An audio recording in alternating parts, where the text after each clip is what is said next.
Welcome back to this month's episode of the PigX podcast. I'm your host, Delaney Howell.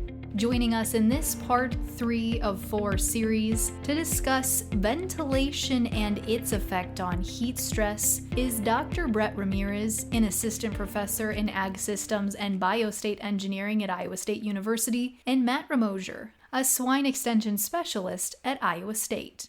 Throughout this episode, we'll be covering proper ventilation systems, prepping the barns for summer, and how to minimize the effects of the upcoming summer heat. Before we jump in, let's get a quick recap on this grant from the grant's PI, Josh Selsby.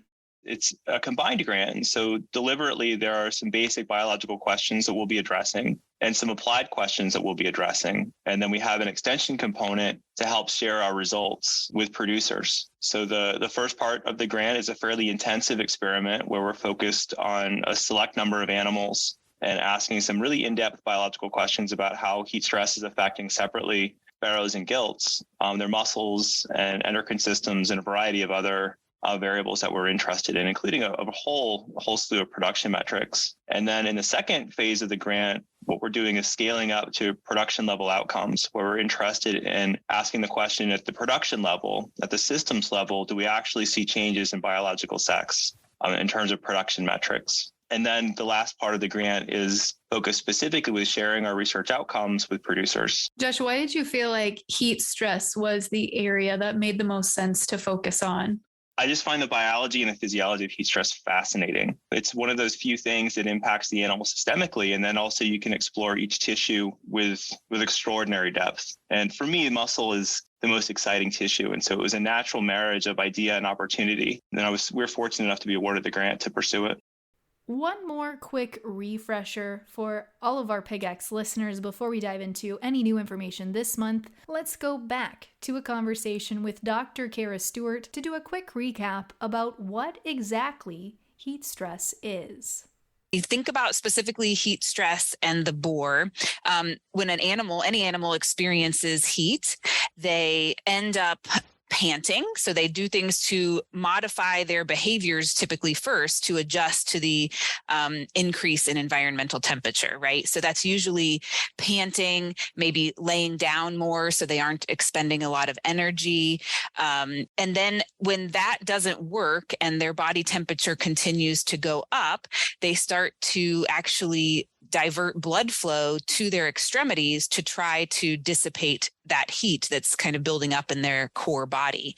When that happens, we start to see some big physiological changes where it ends up sort of giving some oxygen depletion to the gut and those centralized organs in order to send the blood flow to the extremities to try to get rid of the heat. When that happens, we end up having some changes at the level of the gut that are not so good for the animal. So maybe you've heard of the term leaky gut, but what we get is like a breakdown of the enterocytes in the gut that allows some toxins and things to come in and leads to poorer nutrient absorption at that point. So when we get to that point, I think that's where you would consider the animal under some pretty good stress.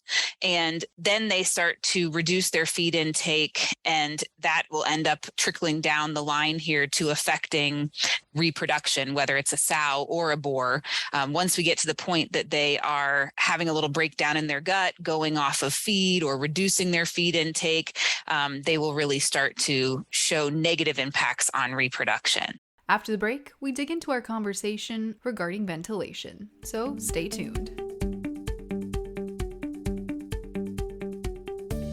Moving into our discussion with Matt and Brett. Matt, start off by touching on the physiological effects of heat stress and how the pigs' bodies typically respond.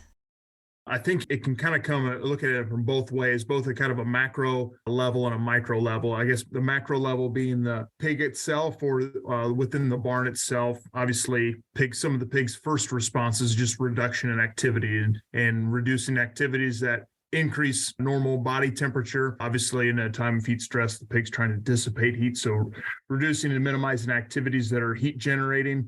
Some of those obviously just being normal day-to-day activities such as consuming feed or anything that increases metabolic activity. So reduced activity in the barn along with that. with that reduced feed intake. And then I think just in general, you see pigs trying to find ways to dissipate heat on their own, whether it be through increased panting or increased contact with different surfaces in the pen, whether it be a wet spot in the pen or trying to just lay down and try to increase contact with the concrete, any way in which they can try to dissipate heat. I guess then from more of a physiological standpoint, and I know Kara Stewart hit on it a little bit, but that being just how the pig redistributes blood and circulation that can ultimately increase the intestinal permeability and leaky gut, which then further complicates the heat stress continuum, if you will. Yeah, I think that's pretty well put, Matt. And the only thing I might just add from more of the engineering environmental control perspective, we see, heat stress is when, the pig can't get rid of heat, that heat ends up being stored in the body, which causes their body temperature to go up. And so when we're thinking of ways to mitigate stress, whether it's from a nutritional intervention or an environmental intervention, our goal is really to help improve the ability to get that heat out of the pig's body so its body temperature can come back down and back to normal. And from the ventilation perspective, Brett, does there need to be different considerations made for ventilation in consideration of heat stress for different stages of production? I.e., do we need to think about ventilation differently for piglets versus sows versus weaned pigs? Depending on the body weight of the pig or its, stage in reproduction, they're all going to have kind of a little bit of a different thermal neutral zone. So with like our piglets, they tend to need a much warmer environment compared to like a gestating sow. So we kind of have to keep in mind what that best thermal neutral conditions are for each of them. So usually with piglets, we don't really think too much about heat stress because they naturally need that really warm environment. But had some accidents where we have heat stress piglets just by not kind of overheating some of the creep areas during farrowing. So we have to kind of keep in mind, really with piglets, we're a little bit more concerned about making sure we're not having any drafts or anything that could possibly chill them. Generally not too much of a concern in summertime, but still something to keep in mind. So then if we go over to say, the growing pig or gestating sow, really the key is making sure we have adequate airflow in the room. We're generating slight draft on those pigs, especially in the really warm conditions. And the other thing to keep in mind is when the temperature gradient between the skin of the pig and the air starts to become similar, or a low gradient. So pig skin temperatures, say somewhere in the low 90s, we'll need to do something other than just increase airspeed by the time we're in the low 80s. We really want to maintain that temperature gradient when we can to help pull that heat off. And so typically that's why we see a lot of recommendations. And as soon as you hit around, low 80s is, stir fans on or some form of elevated airspeed, whether that's from tunnel, the inlets, fans. And then as we're above about 80, in the mid 80s, we need to start using some form of evaporative cooling, such as like wetting the skin of the pigs, or if it's on a sow farm, making sure the evaporative cooling pads are working.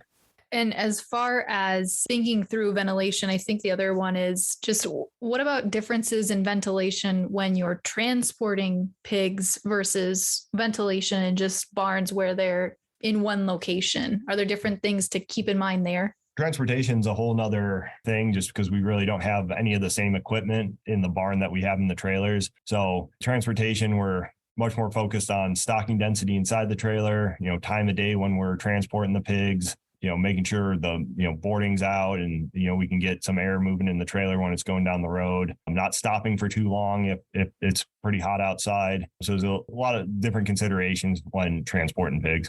And as we are heading into kind of the summer months here, how do we get pigs and barns and people ready for the hot season ahead? As soon as it starts to warm up in, April, we need to be thinking about, is our summertime ventilation and equipment ready to go? So some of the most important things for that I see is making sure wall fans are clean, your tunnel fans are clean and functioning. I've been in too many barns lately where we go and flip on switches to see if fans work, and guess what? They don't work. So actually systematically going through and verifying the function of the fans, not only making sure that they're clean, but making sure they are actually working, I think is probably one of the most critical steps. Making sure too that we start taking down anything that was used to seal the fans during winter. People put plastic up or a blank up on the fan. Those are going to have to come down. We'll need to, if it's a sow farm, need to start looking at making sure the evaporative cooling pad's in good shape, pumps work, water's flowing, and those settings on the controller get dialed in when it does start to get warm out. And from the physiological side, what are some factors to watch for that may be an indicator that ventilation is off during summer months when heat stress is at its peak? Yeah, so I guess from the physiological side, and some of this maybe Brett can add in a little bit onto, but obviously if your ventilation is off or if you don't have enough airspeed through it, obviously it's just all going to contribute to that increase in temperature. So much like what we would have stated there earlier, I know that obviously you're going to have pigs just trying to figure out ways to dissipate heat. Obviously pigs lack the ability to sweat or an effective method to cool themselves via perspiration. So in doing so, just increasing their panting and at some point panting won't excrete enough, or you won't dissipate enough heat quickly enough, at which point evaporative cooling needs to be the intervention there if the ventilation isn't keeping up there as well. I know there's probably some different vices, and at which point, if pigs can start to get a little bit more aggressive towards each other. And I know Brett could probably speak to a little bit more of that if ventilation isn't ideal within the barn. Probably more dealing with static pressure though than with heat stress itself.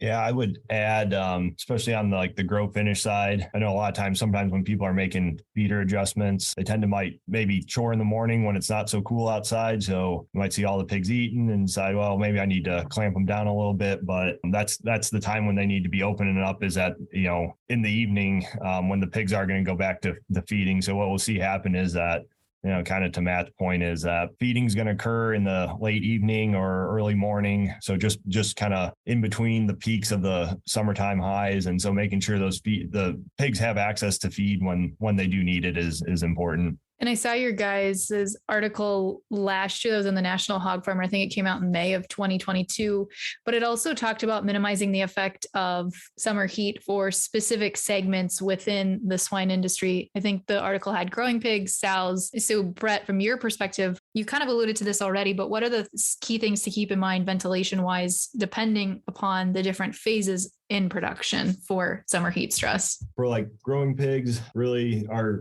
goal, if it's in a tunnel ventilated barn, is really to make sure that the fans are working and that we're able to get a nice elevated airspeed. So when it's in full tunnel, we should have around 300 to 400 feet per minute going down the barn. Also with growing pigs, making sure that the sprinklers are coming on about 18 to 20 degrees above the set point. We often like to have them on for 1 to 2 minutes. It kind of depends on flow rates and water distribution inside the barn, and then off for about 15 minutes allows that water to evaporate on the pigs and really pull that heat out. If we start turning our off times too low, that means the pigs will probably stay wet, and that's not really helping with evaporation. Or if it's too long, we're missing opportunities to really accelerate the cooling. Again, with sows, kind of similar, but with evaporative cooling pads being pretty common, kind of to what I alluded to earlier, is making sure that those are functioning, coming on at the right part of the right time of day, getting a chance to dry off at night to kind of help reduce how much algae can grow on them. Then also with sows, making sure if it's in breeding and gestation, making sure, again, we're getting some airspeed across those pigs. And when you think about the impact that ventilation can have on heat stress, obviously there's other factors as well, like floor space, feed, etc. How would you rank ventilation as far as importance or impact on heat stress compared to other factors? Yeah, I'd probably say ventilation is our primary means at controlling the effects of heat stress. Some would like to say environmental modification is currently the best approach. I mean, as more advancements in nutrition and genetics and health come about in the coming years, at the moment, really ventilation is the top way to help mitigate those effects. But are there other things, maybe Matt, from your perspective, that growers should be keeping in mind as we head into the summer season outside of just ventilation to keep in mind when thinking about heat stress? Yeah, I certainly think that there's one thing. Obviously, I think grow finish managers or people caring for pigs in barns need to be aware of is just their water flow rate. And there's lots of different things that they can do from a management standpoint to be able to make sure that, water is adequately flowing to the drinkers so the pigs can have access to that, because that's going to be another primary cooling metric that they are, primarily cooling strategy they can have is just increase water consumption in times of heat and in times of stress. Ideally, through the nursery phase through a finishing phase, you're probably going to target about 16 ounces to 32 ounces of water a minute. Ideally, it would be a typical recommendation. So just making sure you've got adequate water flow rate. And if you don't, using something to clean those water lines or break down anything that's potentially built up in those water lines, just to be able to optimize the amount of water that's actually going to the drinkers for those pigs to help mitigate and control body temperatures.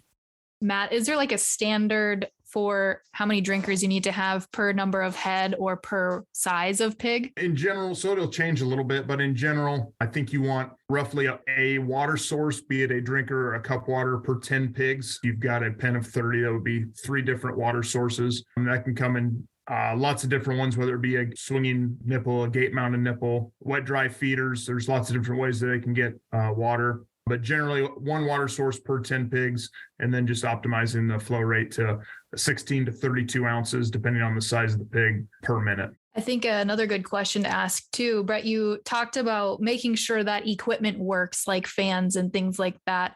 But what about for growers that are looking at potentially making some infrastructure improvements or advancements? What are some things that you're seeing as far as trends in the pipeline or coming down the pipeline of new ways to help with this? On the grow finish side, I can't say I've seen too much in terms of this other than our kind of typical approaches with tunnel ventilation and then sprinklers and stir fans if maybe it's a naturally ventilated barn.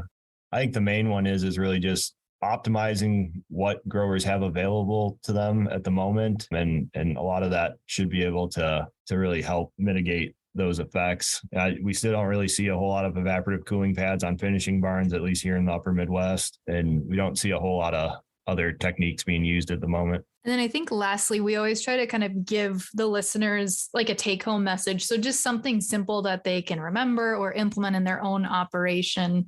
What's one piece of advice or one thing that they can watch this year heading into the summer months as related to heat stress and ventilation? I guess for me, I'll keep harping on this is, before it gets hot, just really make sure everything works and it works the way it's intended to work. So that's verifying certain equipment works, whether that's fans, sprinklers, tunnel curtains, emergency drop curtains, etc. So we want to make sure it all works the way we think, and then taking a moment to then also check the controller and make sure we have everything programmed in and things will sequence the way we intend them to sequence. So making sure, depending on the set point that, what temperature does tunnel come on? Are our differentials set correctly? Are our staging set correctly?